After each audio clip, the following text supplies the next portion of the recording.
തൃശൂരിൽ 50ാമത് district police annual games and athletics meet 2024 തുടക്കം. തൃശൂർ ജില്ലാ കളക്ടർ അർജുൻ പാണ്ഡ്യൻ ദീപശിഖയിൽ നിന്നും ദീപം പകർന്ന് ഉദ്ഘാടനം നിർവഹിച്ചു. മലപ്പുറം പൊന്നാനിയിൽ ദേശീയപാത ടാറിംഗ് പ്രവൃത്തികൾക്ക് തുടക്കമായി.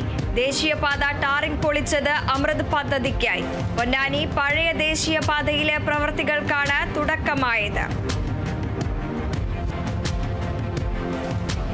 തൃശൂർ വെങ്കിടങ്ങ് ഗ്രാമപഞ്ചായത്തിലെ ഹരിത വിദ്യാലയ പുരസ്കാരം പാടൂർ അലീമുൽ ഇസ്ലാം ഹയർ സെക്കൻഡറി സ്കൂളിന്. ഗ്രാമപഞ്ചായത്ത് കോൺഫറൻസ് ഹാളിൽ നടന്ന ചടങ്ങിൽ പുരസ്കാരം അധ്യാപകർ ഏറ്റുവാങ്ങി. ഉത്തർപ്രദേശിലെ സംഭലിലെ സംഘർഷത്തിൽ 5 യുവാക്കൾ കൊല്ലപ്പെട്ട സംഭവത്തിൽ പ്രതിഷേധിച്ച് വെങ്കിടങ്ങ് പഞ്ചായത്ത് മുസ്ലിം യൂത്ത് ലീഗ് കമ്മിറ്റി പ്രതിഷേധ പ്രകടനം സെക്രട്ടറി മുഹ്സിൻ മാസ്റ്റർ ഉദ്ഘാടനം ചെയ്തു.